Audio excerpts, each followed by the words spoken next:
জয় গুরু বন্দে পুরুষোত্তম গতির্ভর্তা প্রভুপেষ্ট ঈশ্বর পুরুষোত্তম আপ ব্রহ্মস্তম্ভ ভিভ্রাতা সদ্গুরুস্তং নমস্তুতে।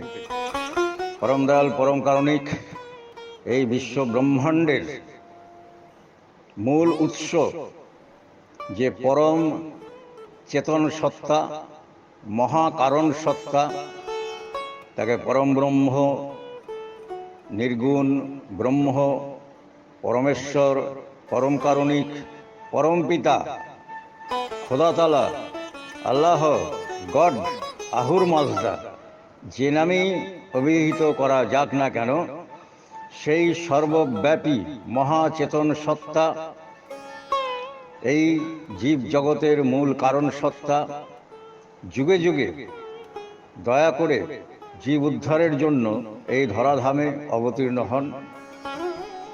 রামকৃষ্ণ, বুদ্ধ, যিশু, মোহাম্মদ, শ্রী চৈতন্যদেব, শ্রীরামকৃষ্ণদেব, পরিশেষে কলির সর্বশেষ কল্কি অবতার যুগপুরুষোত্তম শ্রী শ্রী ঠাকুর নকুলচন্দ্র রূপে আবির্ভূত হয়েছেন।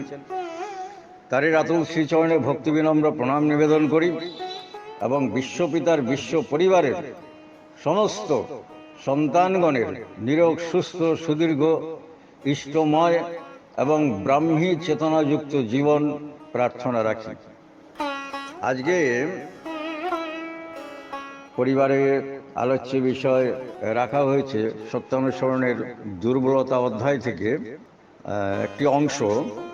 সেখানে বলা হয়েছে, যদি রক্ষা পেতে চাও ভয় আর দুর্বলতা বলে কিছু রেখো না, সৎ চিন্তা ও সৎ কর্মে ডুবে থাকো। এটা দুর্বলতা অধ্যায়ের একটি খণ্ডবাণী। তাহলে পুরুষোত্তম কি বললেন? যে ভয় আর দুর্বলতা বলে কিছু রাখা যাবে না। এখন ভয় এবং দুর্বলতা কিভাবে আসে এবং তার প্রতিকারার্থে পুরুষোত্তম বললেন সৎ চিন্তা ও সৎকর্মে ডুবে থাকতে বললেন। তাহলে আমরা তারই দৃষ্টির আলোকে সৎ চিন্তা এবং সৎকর্ম তিনি কি বলেছেন সেটা অনুধাবন করার চেষ্টা করব। তার আগের কথাগুলো আছে। একদম প্রথমেই তিনি বলছেন, সর্বপ্রথম আমাদের দুর্বলতার বিরুদ্ধে যুদ্ধ করতে হবে, সাহসী হতে হবে, বীর হতে হবে। পাপের জ্বলন্ত প্রতিমূর্তি ওই দুর্বলতা, তারাও যত শীঘ্র পারো ওই রক্ত শোষণকারী অবসাদ উৎপাদক ভ্যাম্পায়ারকে, ভ্যাম্পায়ার এক ধরনের বাদুড়, এরা রক্ত চোষে, নিগৃহীত মানুষ হোক কোনো প্রাণী হোক, তাকে সেই ঠোঁটটা ঢুকিয়ে দিয়ে সে রক্তটা চুষে নেয় এবং সে অজান্তেই অজ্ঞাতসারে প্রাণ ত্যাগ করে। তাহলে এই দুর্বলতাকে ঠাকুর সেই রক্ত চোষা বাদুড়ের সাথে তুলনা করেছেন।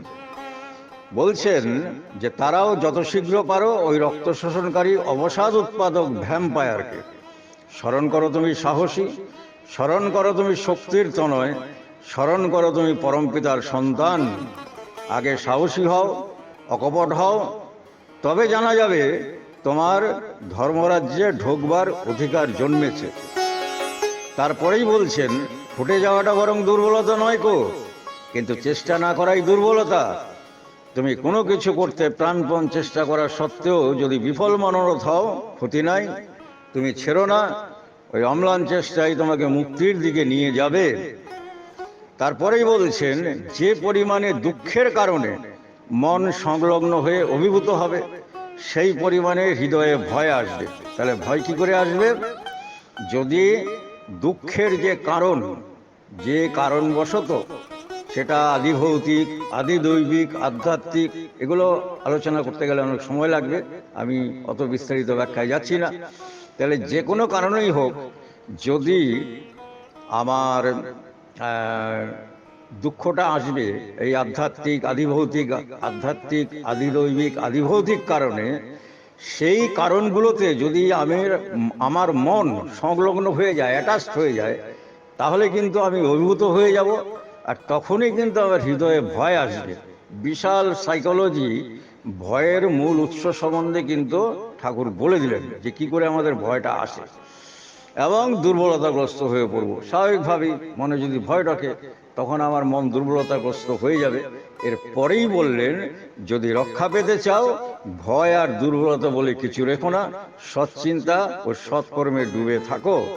তাহলে পরে আমাকে এই দুঃখের যে কারণ, সে আধ্যাত্মিক হোক, আধি দৈবিক হোক আর আধি ভৌতিক হোক, এই যে কারণ, সেই কারণটাতে আমি যদি আমার মন সংলগ্ন না করে যদি আমি ইষ্টে সম্পূর্ণভাবে সংযুক্ত রাখতে পারি, তার নাম ধ্যান, যজন যাজন, ইষ্টভীতি, সস্তনি, সদাচার ইত্যাদির মাধ্যমে, কায় মনোবাক্যে, এক কথায় সাইকো ফিজিক্যাল প্র্যাকটিসের মাধ্যমে, তাহলে মন স্বভাবতই তাতেই ধ্যানমগ্ন এবং সংলগ্ন থাকার ফলে ওই অভিভূতি এবং ভয়টা আমার ভেতরে ক্রিয়া করবে না এবং দুর্বলতাগ্রস্ত হব না।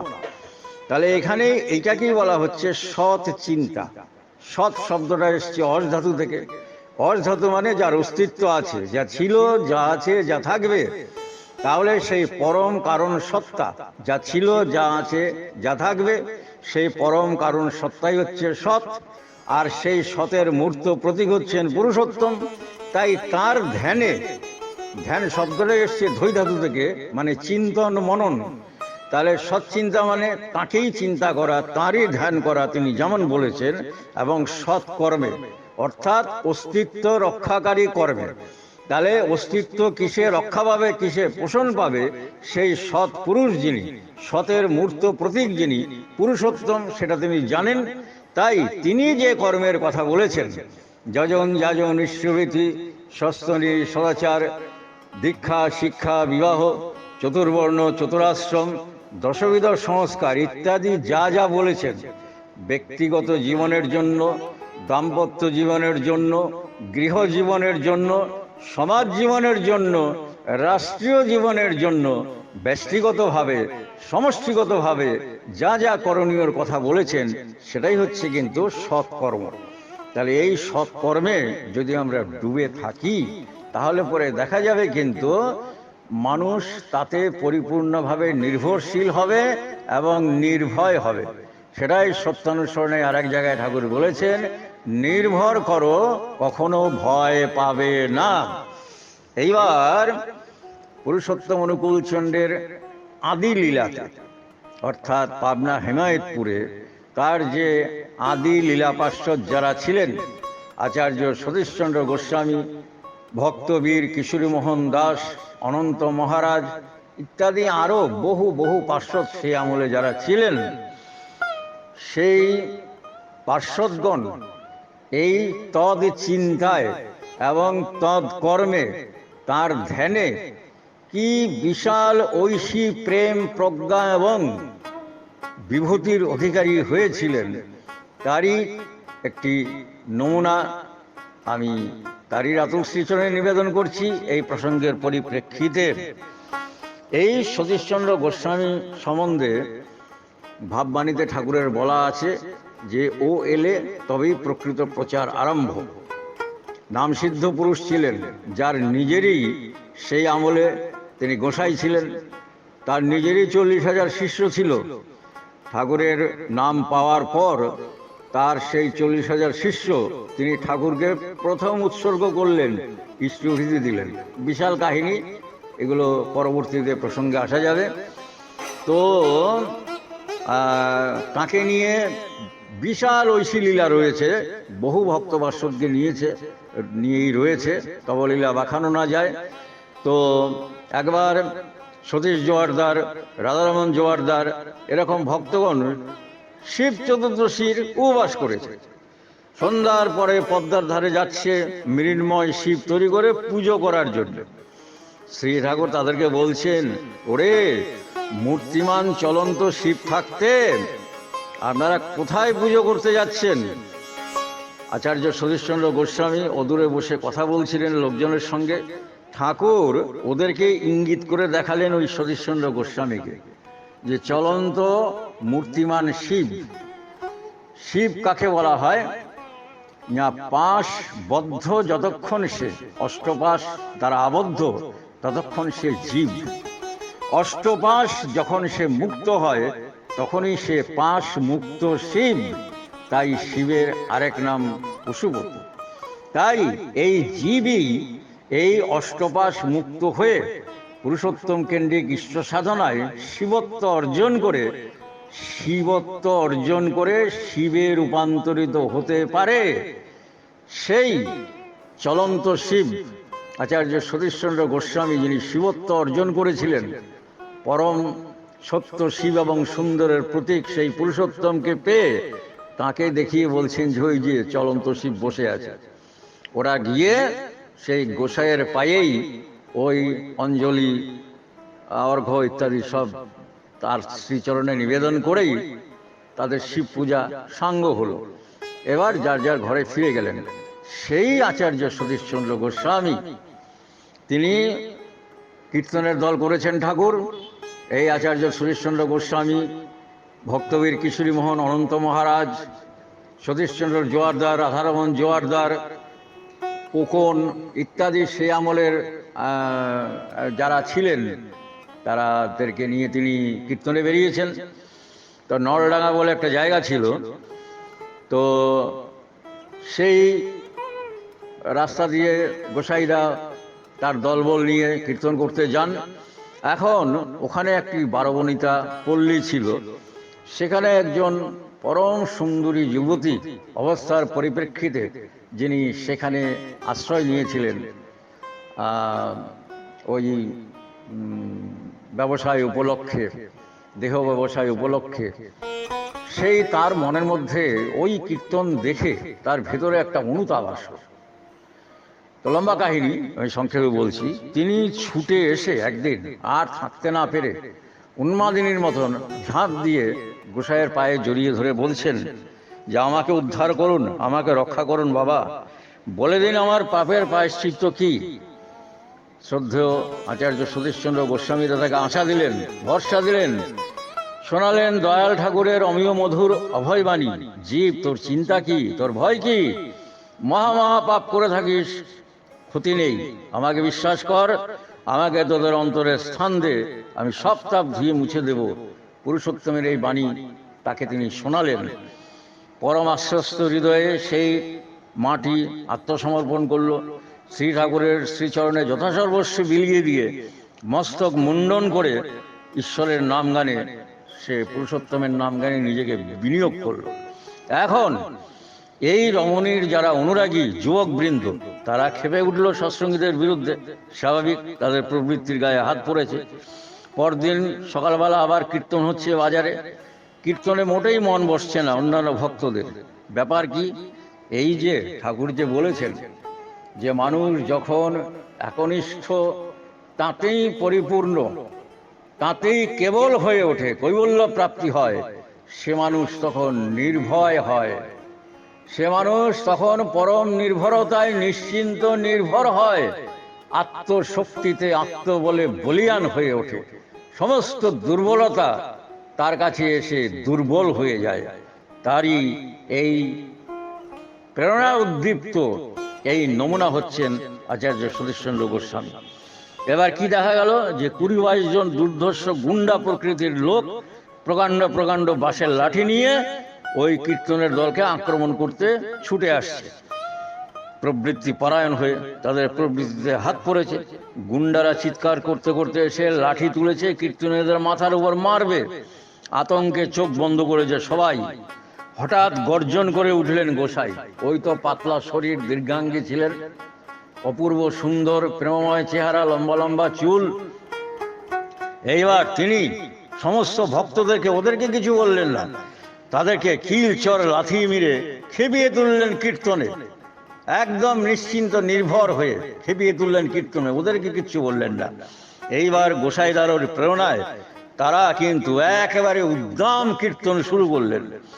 এইবার কারোরই আর কোনো খেয়াল নেই, পরম পুরুষের নাম কীর্তনের সমস্ত সব মগ্ন হয়ে গেছে।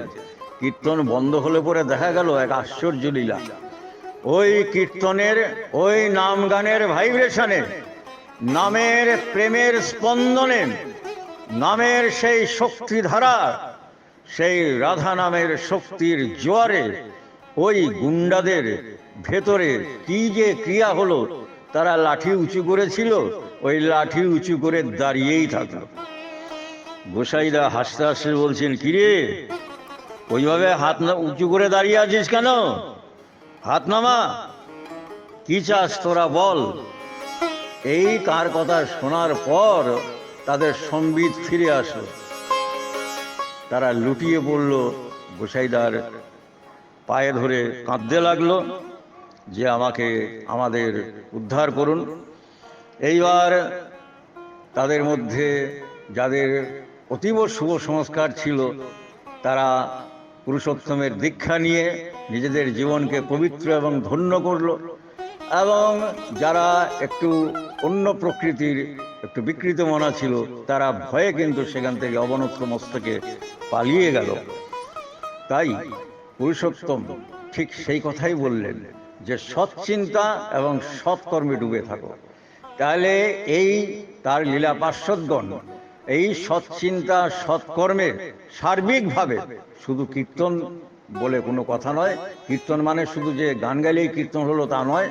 আলোচনা প্রসঙ্গের অষ্টাদশ খণ্ডে ঠাকুর পরিষ্কার বলে দিয়েছেন, তার স্মরণ মনন, তার কীর্তিকথা বলা, সেটা সঙ্গীতে হয়, যাজনে হয়, কথকথায় হয়, সিনেমায়, নাটকে, সেবায়, সাহায্যে, উপকারে, সব দিক থেকেই কিন্তু তার কীর্তন হয়। এক কথা সবটা মিলেই কিন্তু কীর্তন। তাই এই তৎকেন্দ্রিক হয়ে সৎ চিন্তা অর্থাৎ তৎচিন্তা এবং তৎকর্ম, তিনি যে সুনির্দিষ্ট কর্মের কথা বলেছেন সেইটা নিষ্ঠা সহকারে করে চললে পরেই আমাদের ভেতর থেকে এই সমস্ত দুর্বলতা এবং অভিভূতি দূর হয়ে যে আমরা কিন্তু সেই পরম প্রেম এবং প্রজ্ঞায় উদ্ভাসিত হয়ে আত্মবলে বলীয়ান হয়ে সেই অমৃতময় পুরুষকে লাভ করে তার যে সেই দিব্য চেতনার অধিকারী হয়ে আমরা কিন্তু অমৃতত্বের চরম স্তরে পৌঁছতে পারবো, এই প্রার্থনা রেখে সকলের মঙ্গল কামনা করে আজকের ইষ্ট প্রসঙ্গ এখানেই উপসংহারে আসলাম। সবাই ভালো থাকবেন, পরবর্তীতে আবার ইষ্ট প্রসঙ্গে আসা যাবে। জয় গুরু, বন্দে পুরুষ।